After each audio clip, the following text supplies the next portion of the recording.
ଆପଣଙ୍କର ଯଦି ମିଥୁନ ରାଶି ହୋଇଥାଏ ତେବେ ଏହି ଭିଡ଼ିଓଟିକୁ ଶେଷ ପର୍ଯ୍ୟନ୍ତ ନିଶ୍ଚୟ ଦେଖନ୍ତୁ, କାରଣ ମିଥୁନ ରାଶିର ବ୍ୟକ୍ତିବିଶେଷଙ୍କ ଜୀବନରେ ଏହି ପବିତ୍ର ମହାଶିବରାତ୍ରି ବା ଜାଗର ଠାରୁ ଆପଣଙ୍କ ଜୀବନଟି ସମ୍ପୂର୍ଣ୍ଣ ଭାବରେ ପରିବର୍ତ୍ତନ ହେବାକୁ ଯାଉଅଛି ଏବଂ ଆପଣଙ୍କ ଜୀବନରେ ଯେତେ ମାତ୍ରାରେ ସବୁ ବାଧାବିଘ୍ନ ଆସୁଥିଲା ତାହା ସବୁ ମଧ୍ୟ ଦୂର ହେବାକୁ ଯାଉଅଛି।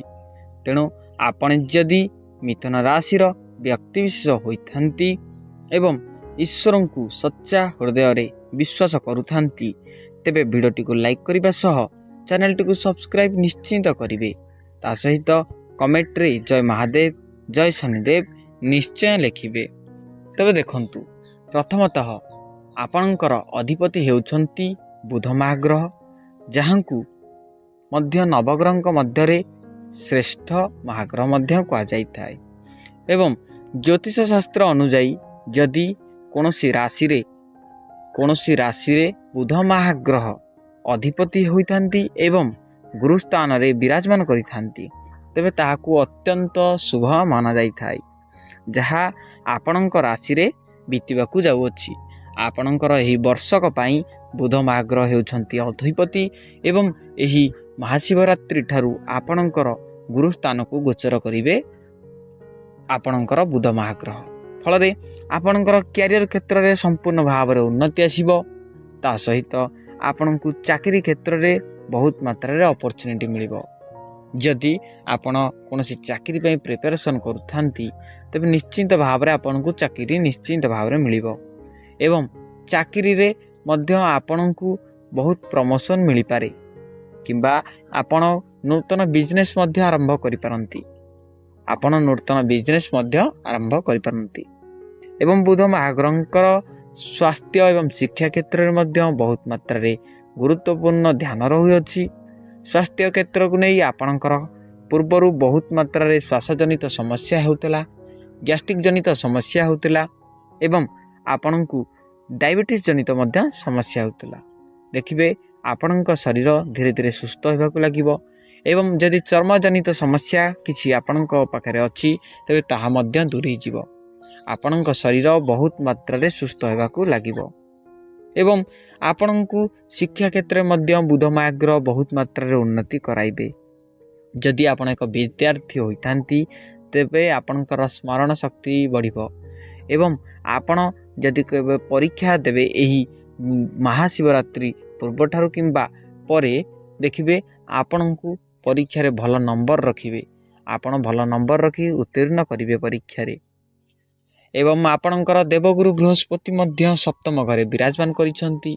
ଦେବଗୁରୁ ବୃହସ୍ପତିଙ୍କର ମଧ୍ୟ ବହୁତ ମାତ୍ରାରେ ଆପଣଙ୍କ ଉପରେ ଆଶୀର୍ବାଦ ରହିଅଛି। ଖାସ୍ କରି ଆପଣଙ୍କର ଲଭ୍ ଲାଇଫ୍ କ୍ଷେତ୍ରରେ ଧ୍ୟାନ ଦେବେ ଏବଂ ଆପଣଙ୍କର ଯେଉଁ ପାରିବାରିକ କ୍ଷେତ୍ରରେ ବାଦବିବାଦ ଲାଗି ରହୁଥିଲା, ଆପଣଙ୍କର ସ୍ୱାମୀ ସ୍ତ୍ରୀଙ୍କ ମଧ୍ୟରେ ଯେଉଁ ବାଦବିବାଦ ଲାଗି ରହୁଥିଲା ତାହାକୁ ମଧ୍ୟ ଦୂର କରାଇବେ। ଦେଖିବେ ଆପଣଙ୍କ ଜୀବନଟିକୁ ସମ୍ପୂର୍ଣ୍ଣ ଭାବରେ ସରଳ ଏବଂ ସୁନ୍ଦରମୟ କରାଇଦେବେ।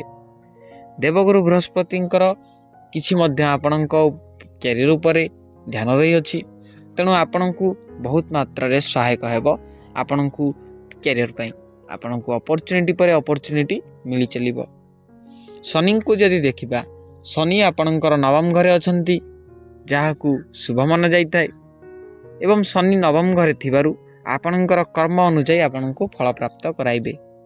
ତେଣୁ ଆପଣ କିଛି ଭଲ କର୍ମ କରନ୍ତୁ, କିଛି ଦାନ ପୁଣ୍ୟ କରନ୍ତୁ। ଆପଣଙ୍କ ଦ୍ୱାରା ଯଦି ସମ୍ଭବ ହେଉଛି କିଛି ଅର୍ଥ ଦାନ କରନ୍ତୁ, କିଛି ଖାଦ୍ୟ ଦାନ କରନ୍ତୁ କିମ୍ବା କିଛି ବସ୍ତ୍ର ଦାନ ମଧ୍ୟ କରନ୍ତୁ। କିଛି ଦାନ କରନ୍ତୁ, ଦେଖିବେ ଆଶୀର୍ବାଦ ନିଶ୍ଚିନ୍ତ ଭାବରେ ମିଳିବ ଆପଣଙ୍କ ଶନିଙ୍କର ଉପରେ। ଶନିଙ୍କର ବହୁତ ମାତ୍ରାରେ ଆଶୀର୍ବାଦ ଆପଣଙ୍କୁ ମିଳିବ ଏବଂ ଆପଣ ଶନିଙ୍କୁ ଆହୁରି ଯଦି ପ୍ରସନ୍ନ କରିବାକୁ ଚାହୁଁଛନ୍ତି ତେବେ କିଛି କାଉ ହେଉ କିମ୍ବା ଗାଈ ହେଉ ତାଙ୍କୁ ରୁଟି ଖାଇବାକୁ ଦିଅନ୍ତୁ। ଦେଖିବେ ଆପଣଙ୍କର ବହୁତ ମାତ୍ରାରେ ମଙ୍ଗଳ ଘଟିବ ଏବଂ ଆପଣଙ୍କର ଯଦି ମହାଶିବରାତ୍ରି ପରଠାରୁ କିଛି କ୍ଷତି ହେବ ତେବେ ତାହା ରାହୁଙ୍କ ପାଇଁ ହିଁ ହେବ, କାରଣ ରାହୁ ଆପଣଙ୍କର ଦ୍ୱାଦଶ ଘରେ ଅଛନ୍ତି। ରାହୁ ଦ୍ୱାଦଶ ଘରେ ଥିବାକୁ ଏହାକୁ ଅଶୁଭ ମନାଯାଇଥାଏ ଏବଂ ଦ୍ୱାଦଶ ଘରେ ରାହୁ ଥିବାରୁ ଆପଣଙ୍କୁ କିଛି ରୋଡ଼ ଆକ୍ସିଡେଣ୍ଟ ହେଉ କିମ୍ବା ଆପଣଙ୍କର ନିଆଁରେ କିଛି ଗୋଡ଼ ହାତ ପୋଡ଼ିଯାଉ କିମ୍ବା ପାଣିରେ ଆପଣଙ୍କୁ କିଛି असुविधा मिल पारे माने किसी क्षति हो पारे।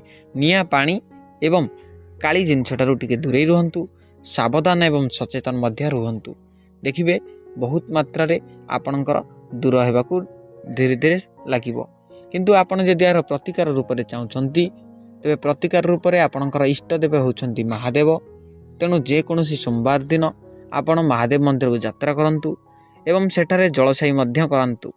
देखिबे आपणकर खूब शीघ्र राहुंकर दोष मध्य कटिबाकू लागिबो। एवं जदि आपण पारुछंती तेबे हनुमान चालीसा मध्य पाठ करंतु किबा हरिकृष्ण महामंत्र मध्य जप करंतु। देखिबे आहुरी मध्य आपनकू पुण्य प्राप्ति हेबो एवं राहुंकर दोष मध्य धीरे धीरे कटिजिवो। मन रखंतु हरिकृष्ण महामंत्र जप करिबा द्वारा आपनकर नवग्रहंकर स्थिति मध्य स्थिर होइताय एवं नवग्रहंकर स्थिति मध्य सुदृढ़ होइताय। तेणु हरिकृष्ण महामंत्र मध्य जप करंतु। तेबे आज तो समय हो जाइए, आज भिडियोटी को एट रखा। तेबे आपण जदि मिथुन राशि व्यक्ति विशेष होइथांती एवं ईश्वर को सच्चा हृदय विश्वास करुथांती तेबे भिडियोटी को लाइक करने सह चैनल टी को सब्सक्राइब निश्चिंत भावे करिवे। रहुची धन्यवाद। जय जगन्नाथ।